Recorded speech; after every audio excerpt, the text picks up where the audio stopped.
Amen. So mga kapatid, panibagong linggo na naman tayo. Week 9 na. At ang titulo ng ating MR para sa week 9 ay ito. Doing the will of the Father so that we may enter into His kingdom on that day, the day of the judgment seat of Christ. Amen. So yung mga, medyo tinignan ko yung mga messages na ibibigay sa atin ngayon. Medyo mga objective siya. Nang ibig sabihin, ito ay mga senaryo na hindi naman nangangailangan na masyadong paliwanag. At mahalaga, ito ay mga senaryo na pinakita sa atin sa kalangitan. Mga senaryo sa kalangitan na hindi natin makikita to. Pero sapagat ito ay binabanggit sa loob ng Biblia, itong mga bagay na ito ay umiiral. Kaya ang title natin ngayon, ulitin ko, Doing the will of the Father so that we may enter into His kingdom on that day, the day of the judgment seat of Christ. So yung paggawa ng kalooban ng Diyos, ng Ama, ito ay mahalaga. Kailangan malinaw tayo dito at maisagawa natin ito. Kaya ano ba yung kalooban ng Ama? So ito muna yung ating tatalakayin. So ang schedule natin ngayon ay week 9, day 1. Babasahin ko yung mga Bible verses dito. Revelation 4:9-11. When the 4 living creatures give glory and honor and thanks to Him who sits upon the throne, the 24 elders will fall before Him who sits upon the throne and worship Him. And they will cast their crowns before the throne, saying, You are worthy, our Lord and God, to receive the glory and the honor and the power. For you have created all things, and because of your will, they were and were created. Amen. So katulad ng sinabi ko, ito ay mga senaryo sa sangkalangitan na hindi nakikita ng ating mga mata. At dito mayroong mga binanggit na mga nilalang. So yung una, sabi niya, 4 living creatures. So merong 4 na buhay na mga nilalang na itong 4 na buhay na mga nilalang na ito ay representative ng mga nilalang sa buong sangkalupaan. Representative sila. At ang susunod naman ay 24 elders. Ito naman 24 elders na ito, hindi mga tao to. Ito ay mga elders na mga anghel. So mga anghel, hindi ito yung mga elders sa church ngayon. No, elders ito na siyang representative ng lahat ng mga anghel sa buong sansinukob. Amen. So, sa madaling salita, ang buong sansinukob ay nire-represent ng mga buhay na nilikha.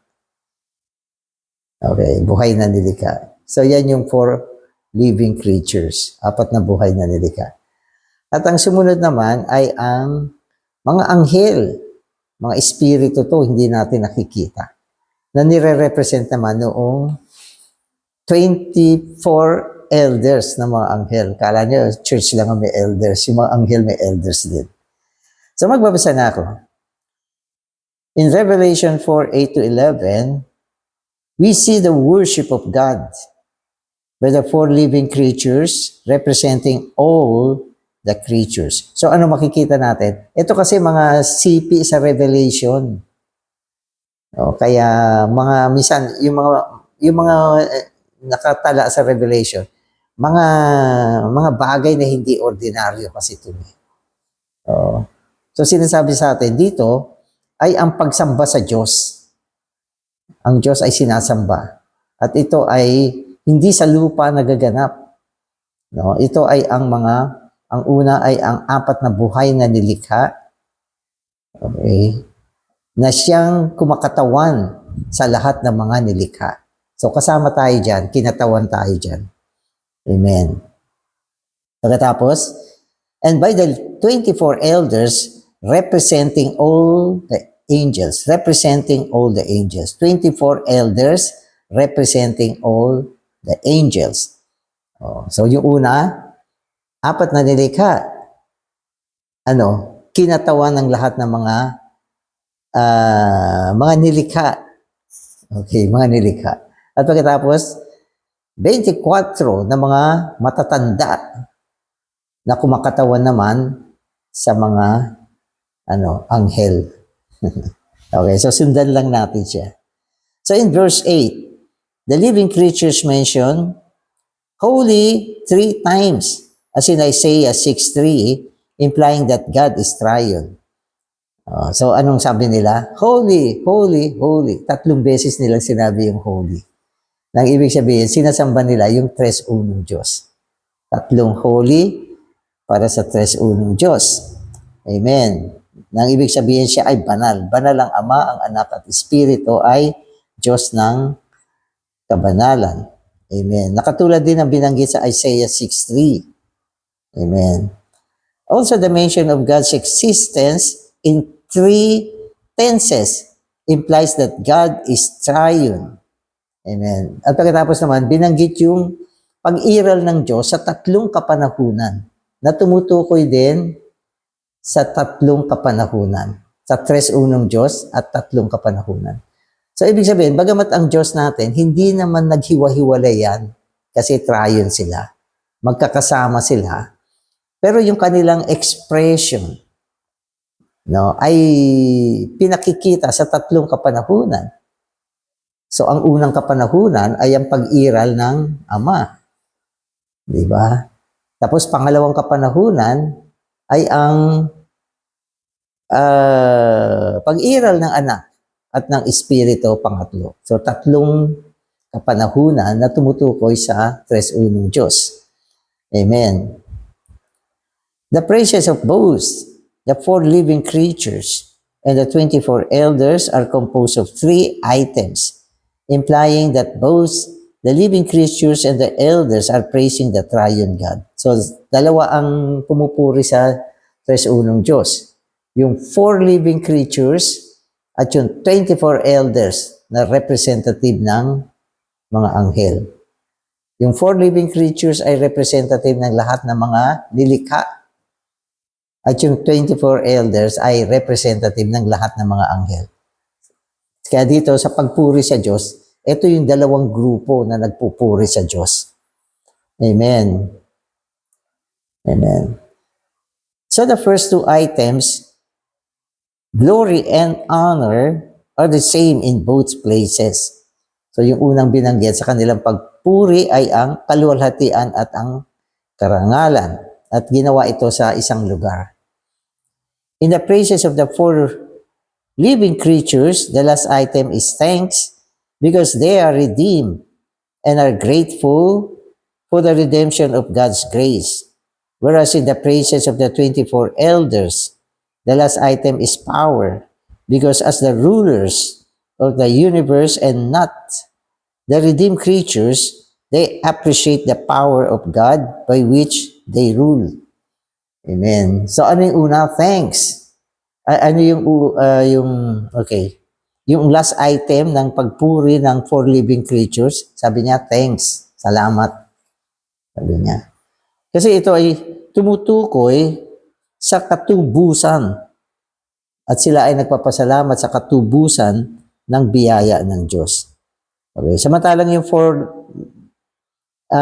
24 elders, yung huling praise nila ay power. Sabi niya, power ka. No? Bakit? Okay. Ito naman ay tumutukoy sa pamumuno sa buong sansinukob. No? Ina-appreciate nila ang kapangyarihan ng Diyos na pinamunuan niya ang buong sansinukob. Kaya yung mga praises dito ay tumutugma sa mga bagay ng Diyos. Triune siya. Okay. Gumawa siya ng redemption. Pinamahalaan niya. Namuno siya sa buong sansinukob. So ito yung kanilang pagpuri at pasalamat sa Diyos na naganap sa sangkalangitan. Hindi natin nakikita. Amen. Subalit tayo sa lupa, pumupuri din tayo sa Panginoon. At yan ay madalas ginagawa natin sa Lord's Table meeting. At ang pagpuri naman natin ay kung anong uri siyang Diyos. Yung kanyang, kung sino siya. Ang kanyang mga katangian. No? At ang mga bagay na sinagawa niya para sa atin. So yan naman yung ating sentro ng pasasalamat at pagpuri. Kaya yung Diyos natin, Diyos na pinupuri. At Diyos na pinapasalamatan. Maging sa langit, natamo niya ang pagpuri at pagsamba. Pasasalamat at pagpuri. Sa sangkalupaan naman, tinatamo niya ang pagpuri, ang pasasalamat, ang pag-honor sa Kanya, pagbibigay ng karangalan sa pamamagitan natin sa loob ng Eklesiya. So, yan ang ating Diyos. Sa mga kapatid, today's reading na ako. God is a God of purpose, having a will of His own pleasure. He created all things for His will, that He might accomplish and fulfill His pleasure. This book of Revelation, which unveils God's universal administration, shows us the purpose of God. So, ang ibig sabihin, sa aklat ng Revelation, anong pinakikita rito? Ang kalooban ng Diyos. Ang kalooban ng Diyos at ang kanyang pangsansinukob na administration, ang kanyang kapamahalaan sa buong sansinukob. So, yan yung ang taas kasi ng rito ng approach eh. Diba? Yung sinasabi niya, yung sansinukob, may isang administration. Oo, ang Diyos yan. Sinong tao ang kaya niyang pamahalaan ang buong sansinukob? Ang Diyos naman nilikha niya yan eh. At pinamamahalaan din niya, at ito ay sinasagawa niya, okay, ayon sa kanyang kalooban. Amen. Sapagkat ang ating Diyos ay Diyos na may kalooban. Oo, meron siyang will, meron siyang kalooban. At dahil meron siyang kalooban, meron siyang kaluguran.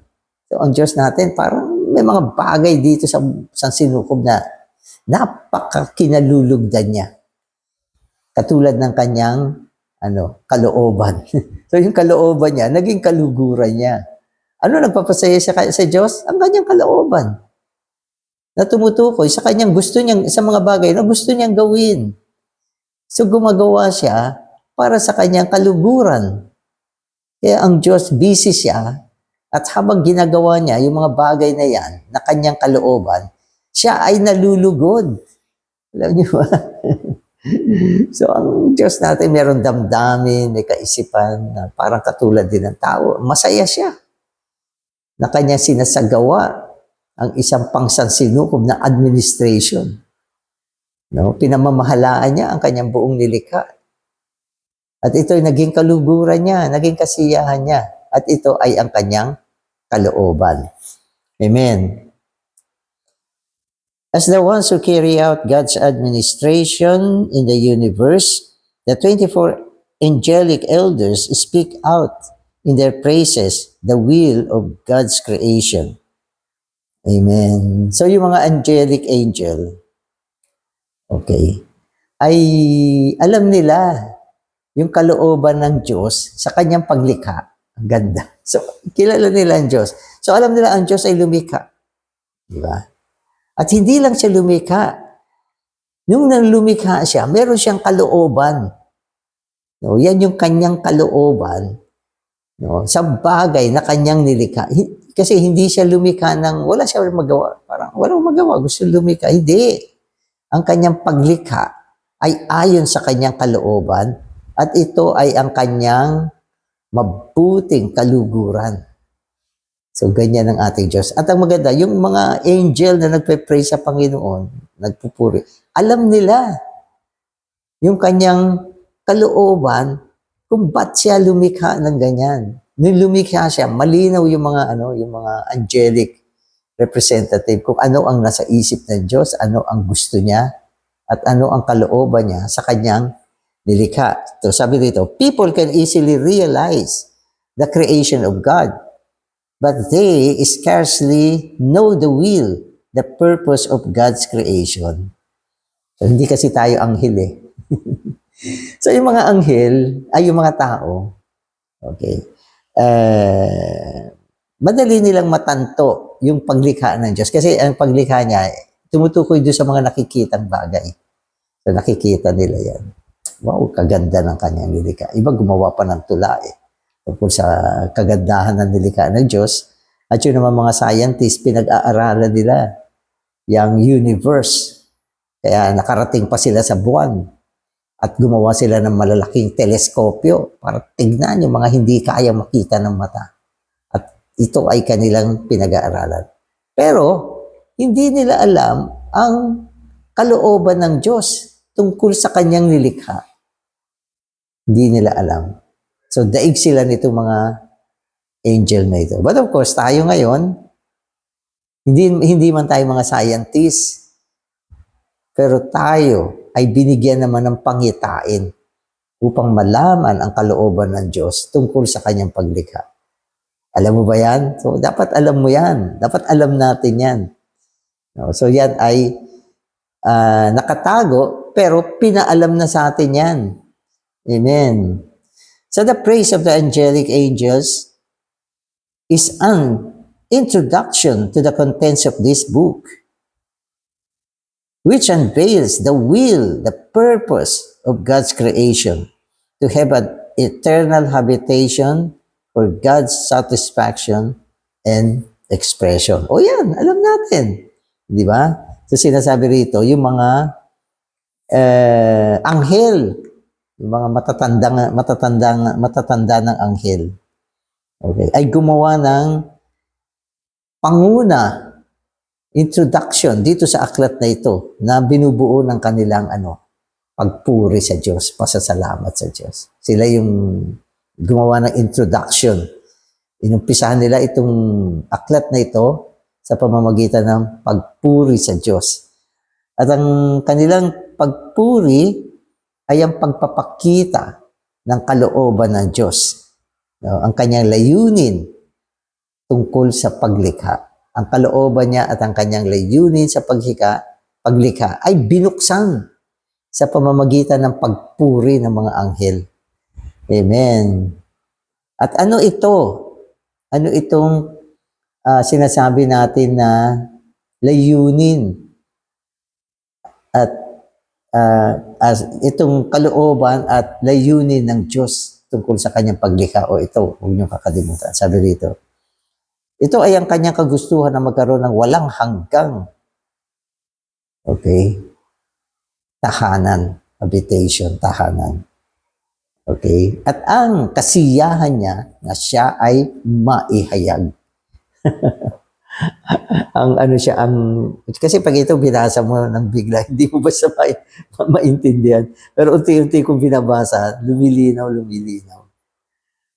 So sinasabi niya, so binanggit sa atin, ang Diyos ay lumikha. Ang lawak ng kanya nilikha. At sa kanyang paglikha, meron siyang kalooban. Meron siyang layunin. At yung kanyang kalooban at layunin, yan ang kanyang kasiyahan. Kaluguran niya yan . Meron siyang gustong gawin, kaya siya lumikha. Meron siyang plano. Okay, na siyang naging kalooban niya at kanyang layunin at kalaunan, naging kaluguran niya. So, yung mga tao, hindi nila alam yan. Nakikita nila yung nilikhaan ng Diyos. Kaganda-ganda, kalawak. Pero walang pumupuri ng mga scientists sa Diyos. Hindi sila, sinasamba ka namin, Panginoon. Salamat nakita natin itong buong nilikha mo para sa ganito. Wala. Yung mga anghel, alam nila. At ito, binuksan nila sa pamamagitan ng pasalamat at papuri. At ito rin ay binuksan sa atin at pinakita sa atin sa pamamagitan ng ministeryo na ang walang hanggang kalooban at layunin ng Diyos ay ay ang magkaroon ng walang hanggang tahanan at ang ihayag ang kanyang sarili. Yun. Amen. Kaya yung kanyang walang hanggang tahanan, nag-umpisa siya sa isang material na bagay. Okay, na nanggaling sa kanya nilikha.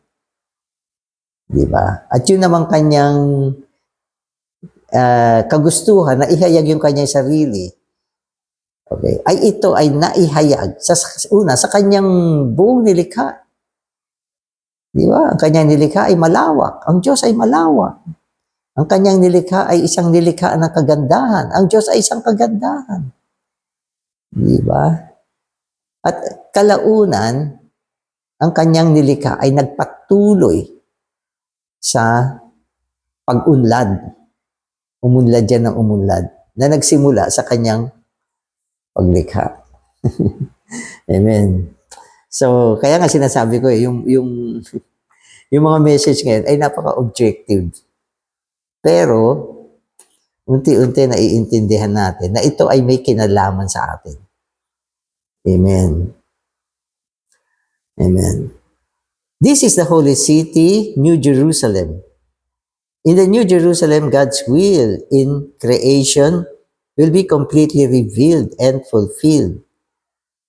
God will be fully satisfied and wholly expressed in and through the New Jerusalem. This is God's will in His creation, and it is the goal of the book of Revelation. So ito na, tinukoy na sa atin ng diretso. Ang kanyang kaluguran, o ang kanyang kalooban ay ang bagong Jerusalem. Kanina binanggit natin ang kanyang walang hanggang pananahanan. Yan ay ang bagong Jerusalem. Na mapapasok doon.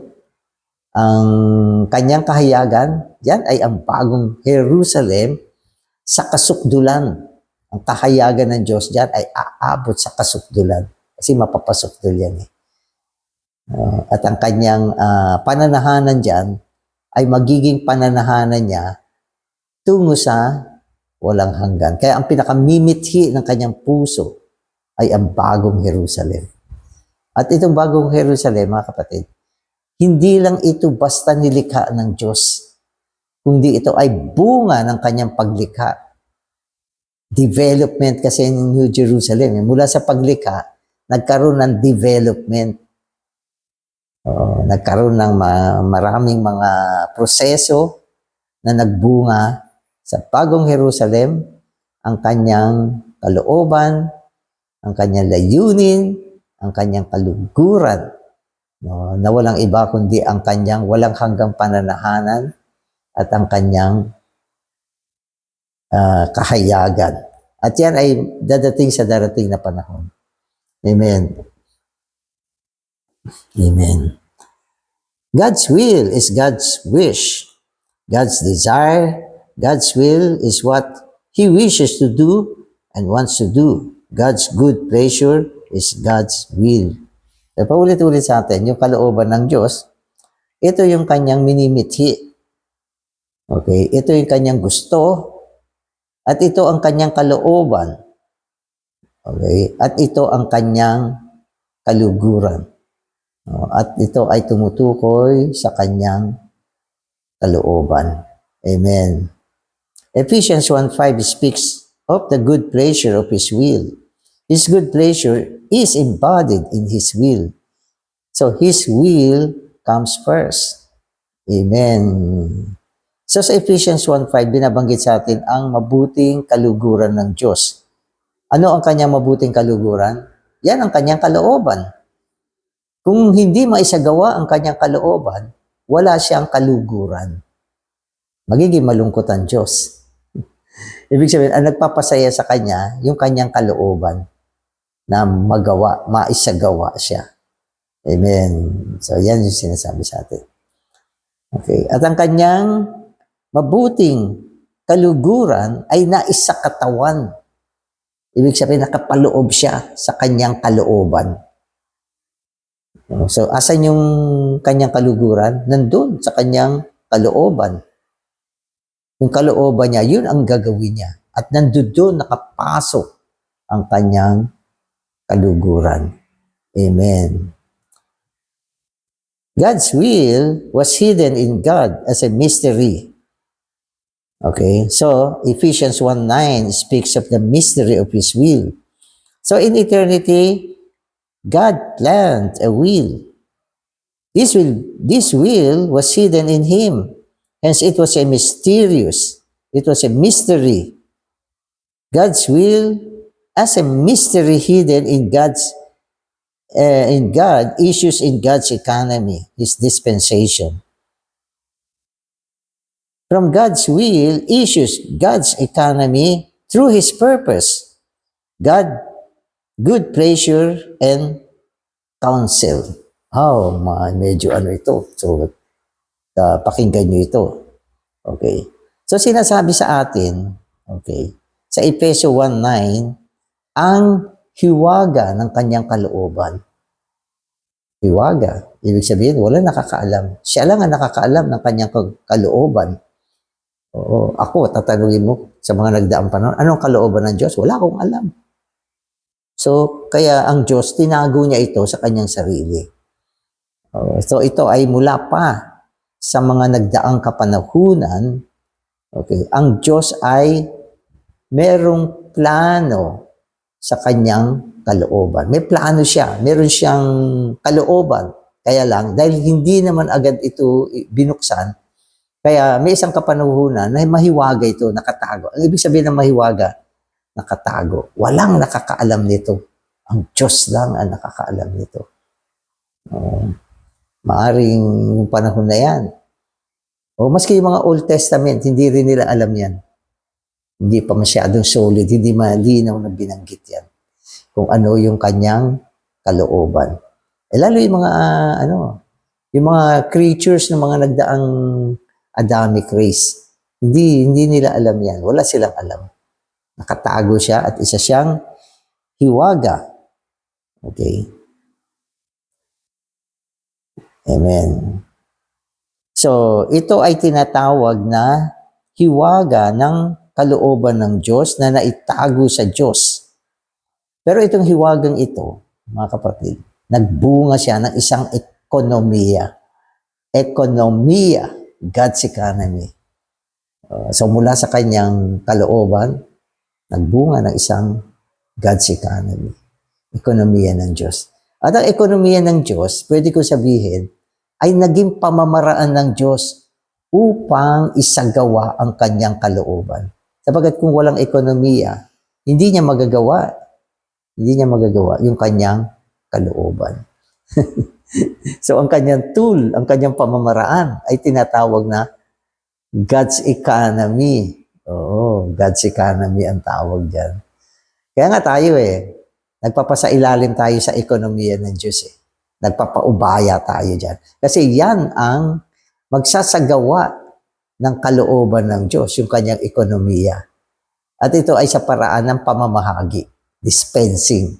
So ano ang God's economy? Dispensing. Pamamahagi ng Diyos. Upang isagawa ang kanyang kalooban na siyang mabuti niyang kaluguran. Amen. Okay, so yun yung sinasabi sa akin. Amen. Mula sa Diyos ay naibunga ang ekonomiya ng Diyos. Okay. Sa pamamagitan ng kanyang layunin, mabuting kaluguran at counsel. So, ibig sabihin, siya yung advisor. Paano gagawin ito? Wala nakakaalam. So, hindi niya kailangan ng payo ng iba. Siya yung nagbibigay ng instruction dito. Paano gawin ito? So, Panginoon, paano gawin ang iyong ekonomiya? Sabi niya, tama yan. Ako lang ang pwedeng magsalita tungkol dyan. At ang salita ng Diyos, ginamit niya para isagawa ang kanyang ekonomiya. Turuan tayo. Bigyan ng instruction, maturuan, i-train tayo. Kung paano isagawa ang kanyang ekonomiya. So, nauunti-unti natin itong message. Napaka masalimuot niya. Amen. So, Ephesians 1:9 says that God has made known to us the mystery of His will. To make known to us the mystery of His will is one item of God's wisdom and prudence. Ito naman. Kanina sinasabi natin, itong kalooban ng Diyos ay mahiwaga. Pero ang ginawa ng Diyos, inihayag niya sa atin itong hiwagang ito. So, yun yung maganda. Inayag niya sa atin. Okay, kung ano ang hiwaga ng kanyang kalooban. At itong paghahayag niya ay naging karunungan at katalinuhan. Okay. Prudence, karunungan at katalinuhan natin. Na walang iba kundi si Kristo. Si Kristo ay naging karunungan natin at katalinuhan natin para makita itong mahiwagang kalooban ng Diyos.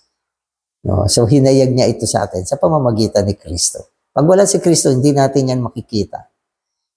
At wala tayong sapat na katalinuhan para maintindihan yan. Napansin niyo ba itong mga pinag-uusapan natin? Katalinuhan ito para maintindihan natin, mga kapatid. Kung wala si Kristo na nagbibigay sa atin ng pahayag, maski na salitain ko to, hindi nyo maintindihan to, hindi ko din to maiintindihan, maski binabasa ko to. Pero ang maihayag sa atin, ang naitagong kalooban ng Diyos ay isang katalinuhan, karunungan at katalinuhan na walang iba kundi si Kristo. Kung hindi tayo naipasok kay Kristo, hindi nadala si Kristo sa atin, hindi natin nakaisa kay si Kristo, hindi natin ito maiintindihan. Alam niyo ba yun? No, parang ngayon, pag pinag-uusapan natin, binabasa natin, pinag-uusapan natin, parang hindi naman siya ganun kalalim. Hindi naman. No. Kasi taglay natin si Kristo bilang ating karunungan at katalinuhan. Amen. So in eternity, God planned the will. This will has been hidden in Him. Hence, it was a mystery. So sa nagdaang panahon, nagplano siya ng isang kalooban. Pero itong kalooban na ito, naitago sa kanya. Naging hiwaga siya. Pero ito, in His wisdom and prudence, He has made this hidden mystery known to us. Yun. Oo.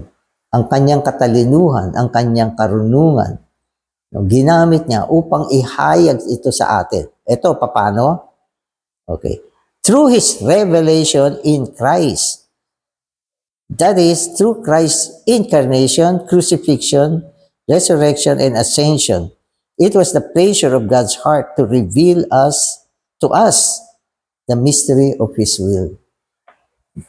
So, isa ring pleasure, kaluguran ng Diyos, na ito ay ihayag sa atin sa pamamagitan ni Kristo at ang mga proseso ni Kristo.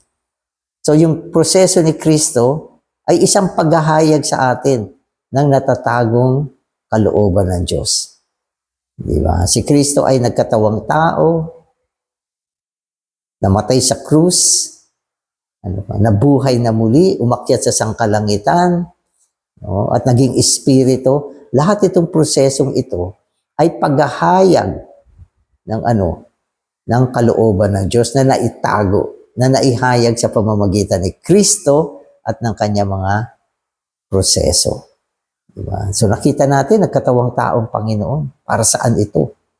Para sa pagsasagawa ng kanyang kalooban. Namatay siya sa krus. Para saan ito? Para sa pagsasagawa ng kanyang kalooban. Nabuhay siya muli. Umakyat siya sa sangkalangitan. Lahat ng ito para sa pagsasagawa ng kanyang kalooban at naging karunungan. Okay? Naging katalinuhan natin upang mapasukan natin. Okay? At mabuksan sa atin ang kalooban ng Diyos na gusto niya magkaroon ng walang hanggang pinananahanang lugar at siya ay maihayag sa pamamagitan ng mga prosesong ito. Ang ganda nito. Ang lalim pero ang ganda. Gusto ko to. Amen. Okay, last na po, matatapos na to. Amen. God's good pleasure is the desire of His heart. That is to have the church, and God's revelation of His hidden will is according to this desire of His heart. This is according to His good pleasure. So ang mabuting kaluguran ng kanyang ng Diyos ay ang kagustuhan ng kanyang puso. At kalaunan, ito ay ang eklesiya. Ang eklesiya. Kaya sa umpisa sinabi sa atin, ang pinananahanang lugar ng Diyos, ano yan? Ang eklesiya. Ang kanyang kahayagan, ano yan? Ang eklesiya na siyang katawan ni Kristo. Ang kapuspusan niyaong pumupuspos sa lahat. Nako, ang eklesiya, ang pinakamalaking kahayagan ni Kristo sa buong sansinukob. Kung hahanapin mo si Kristo, ang eklesiya, ang magpapahayag kay Kristo. Kaya yan ang katuparan ng kanyang kalooban na siyang kaluguran ng Diyos. Praise the Lord. Ang linaw, ang ganda. So, i-review nyo ulit yung message. Amen. So, salamat Panginoon sa iyong walang hanggang kalooban na isinagawa mo sa pamamagitan ng iyong malawak na nilikha. At salamat din Panginoon, ito ang iyong plano na iyong isinagawa ngayon sa pamamagitan ng iyong ekonomiya. Panginoon, pinakita mo rin sa amin, binuksan mo sa amin ang iyong puso upang makita at maihayag sa amin na itong walang hanggang layunin mo, kalooban mo ay ang lugar ng iyong pananahanan at ang kagustuhan mo na maihayag. At ito, Panginoon, ay naisagawa sa loob ng eklesiya na mapapasukdol at magiging ang bagong Jerusalem. Amen.